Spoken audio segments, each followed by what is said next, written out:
یا ایھا النبی حسبک اللہ ومن اتبعک من المؤمنین، یہ سورہ انفال کی آیہ مبارکہ ہے جس کے اندر اللہ رب العالمین نے فرمایا، اے میرے محبوب اللہ آپ کے لیے کافی ہے، اور مسلمانوں میں سے مومنوں میں سے وہ کہ جنہوں نے آپ کی پیروی کی ان کی غلامی آپ کے لیے کافی ہے۔ مفسرین نے لکھا کہ یہ حضرت فاروق اعظم رضی اللہ تعالی عنہ کے ایمان لانے پر آیہ کریمہ نازل ہوئی۔ نبی علیہ الصلوۃ والسلام نے اللہ رب العالمین سے دعا مانگی، یا اللہ ایک عمر دے دے، اسلام کا کام ہو جائے گا۔ اللہم اعز الاسلام بعمر ابن الخطاب۔ قیامت تک کوئی بھونکتا رہے، کسی کے بھونکنے سے کیا ہوگا؟ قیامت تک کوئی پیشاب میں منہ مارتا رہے، اسے ہمیں کیا غرض ہے؟ کہ جب رسول اللہ نے اللہ سے دعا مانگی، یا اللہ عمر کے ذریعے اسلام کو عزت دے دے۔ ما فشاند نور وساگ آؤ آؤ کند، ہر کسے بر خلقت خود می دند۔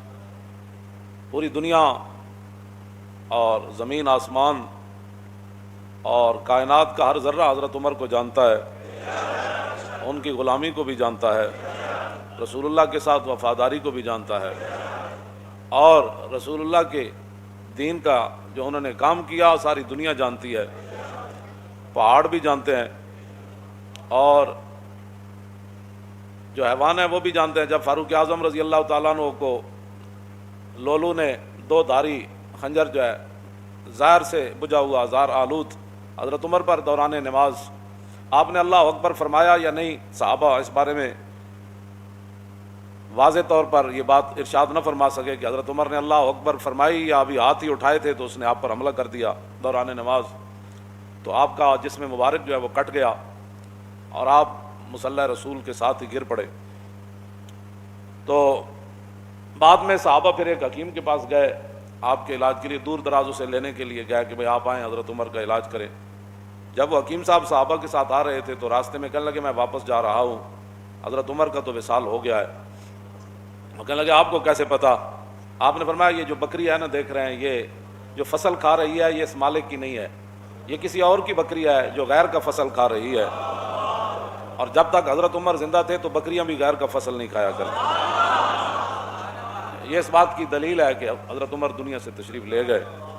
تو جو لوگ بے نماز ہیں، اور بے نماز بھی اس طرح ہے کہ وہ جماعت کو کوئی اہمیت نہیں دیتے، کوئی شرعی مجبوری ہو تو وہ تو ہے، میں سب کے ساتھ یہ میں خطاب کر رہا ہوں پوری امت کے ساتھ کہ فاروق اعظم رضی اللہ تعالیٰ عنہ شدید زخمی ہو کر گر پڑے، اور لولو کو پکڑتے ہوئے مجوسی کو اور بھی صحابہ شہید ہو گئے۔ پھر ایک صحابی نے اس کے اوپر کمبل ڈالا، اس نے پھر اپنی گردن کاٹ دی تاکہ یہ راز راز ہی رہے کہ حضرت عمر کے شہادت کے لیے کہاں سے سازش چلی۔ تو بات جو میں کرنے لگا ہوں بہت بڑی بات ہے، اگر کسی کو سمجھ آ جائے کہ فاروق اعظم رضی اللہ تعالیٰ عنہ کو اگر بر وقت صحابہ اٹھا کر گھر لاتے، بر وقت علاج معالجہ ہوتا، تو یہ تو اللہ کی تقدیر ہے، اس کی میں بات نہیں کر رہا، لیکن جو بظاہر اسباب ہیں، بر وقت حضرت عمر کا علاج ہو جاتا تو ممکن ہے حضرت عمر بچ جاتے یا کچھ دن اور امت کو فائدہ ہو جاتا، لیکن حضرت عمر وہاں آپ کا پیٹ مبارک کٹا ہوا ہے، خون بہہ رہا ہے، اور جماعت بالکل تیار ہے، تو نہ مسجد میں افراتفری مچی، نہ کسی نے جماعت کو چھوڑا، اور دو صحابہ کی لاشیں بھی پڑی ہیں وہاں، شہید ہو گئے۔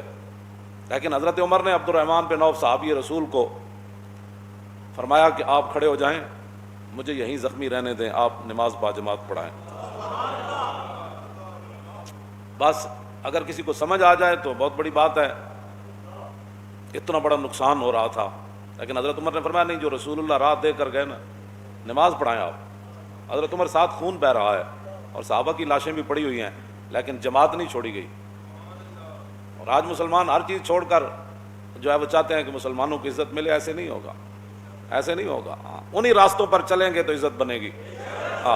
باطل نظریات اور باطل فلسفوں پر اسلام کی عمارت کبھی بھی تعمیر نہیں ہوگی، چاہے وہ سارا پاکستانی یونیورسٹیاں بن جائے اور ساری تسبیح لے کر بیٹھ جائیں، ایسے کبھی بھی نہیں ہوگا۔ راستے وہی ہیں جن پر صحابہ چلے۔ مستند راستے وہی مانے گئے جن سے ہو کر تیرے دیوانے، بس، اور لوٹ آئے جتنے فرزانے گئے اور تاب منزل صرف دیوانے گئے۔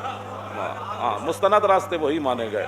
کوئی لاکھوں قیامت تک بڑبڑ کرتا رہے اور لاکھوں نئے نئے نظریات نکالتا رہے، نظریات وہی ہیں، راستے وہی ہیں جن پر صحابہ چلے اور چل کر پوری دنیا کو بتایا کہ کی محمد سے وفا تو نے تو ہم تیرے ہیں، یہ جہاں چیز ہے کیا لوح و قلم تیرے ہیں۔ اب تو مسجدوں میں جمعہ پڑھنے کے لیے بھی لوگوں کو پریشانی ہوتی ہے کہ مسجد وزیر خان میں لبیک والے جمعہ پڑھنے نہ جائیں۔ گلائے جفائے وفا نما حرم کو جو اہل حرم سے ہے، کسی بت کدے میں بیان کروں تو صنم بھی کہہ دے ہری ہری۔ اور میں کیا جڑے پہلے تمبو تھے لگتے سن وہ بھی نہیں، آرڈر ہویا بھئی یہ تمبو بھی نہیں لانے، کیونکہ مسلمانوں نے یہاں آج اپنا شوکت اسلام کا اظہار کرنا ہے۔ ہاں جی، اقبال کہتا شکوہ عید کا منکر نہیں ہوں میں، مگر قبول ہے فقط مرد حر کی تکبیریں۔ اقبال کہتا میں عید اجتماع دا میں منکر نہیں، لیکن اللہ اکبر بھی جنیاں دی قبول ہوندی۔ ہاں جی، جڑا اقبال مڑ مڑ کہندا اے ہلکا درویشاں او وہ مرد خدا کیسا، او ہلکا درویشاں او وہ مرد خدا کیسا، او جس کے گریباں میں ہنگامہ رستا خیز، جو ذکر کی گرمی سے شمع کی طرح روشن۔ اقبال کلندر لاہوری ایویں نہیں گل کیتی۔ دسو یہ ٹرمپ نو بھی اگر گل پتہ لگے نا کہ مسلمان جمعہ پڑھن جا رہے سن تے سرکاری سطح تے جڑے تمبو لگتے سن وہ بھی روک دیتے گئے، تے ٹرمپ کہے گا اسی بھی اسلام دے اتنے دشمن کوئی نہ، اسی تانوں اپنے چرچ دیتے نمازاں پڑھن واسطے اور تسی اپنی مسجداں وچ نمازاں پڑھن تو روک دیو۔ اوتھے کوئی جناب کوئی ہنگامے تے نہیں سن ہو رہا، نہ کوئی بات ہو رہی سی۔ دسو تسی شاعر دا میں جڑا شعر پڑھیا نا او دا معنی اے وے کہ جو کچھ مسلمان اسلام نال کر رہے ہیں نا، میں کسی بت کدے وچ جا کے کہاں کہ وزیر خان مسجد وچ لوگوں نو سہولت نماز واسطے نہیں دیتی گئی اور لوگوں نو پکھے نہیں لا کے دیتے گئے، دریاں مسلے نہیں بچھائے گئے، تمبو نہیں لایا گیا، اس گرمی وچ پانی دا کوئی انتظام نہیں کیتا گیا، تے شاعر کہندا جے میں کسی بت کدے وچ جا کے بیان کراں نا کہ کلمہ پڑھن والے جمعے والے دن اے حال کیتا ہے، تے پھر بت بھی کہہ دے واہ واہ بھائی کیا بات ہے تہاڈی، واہ واہ بھائی مینوں منن والے تے پھر بڑا کچھ کردے ہیں تے تسی وحدہ اللہ شریک نو من کے اے کر دیو۔ بہرحال اپنے آپ امت مسلمہ جب تک نہیں بدلے گی ایسے ذلیل برباد ہوتی رہے گی۔ راستے وہی ہیں جن پر حضور کے غلام چلے۔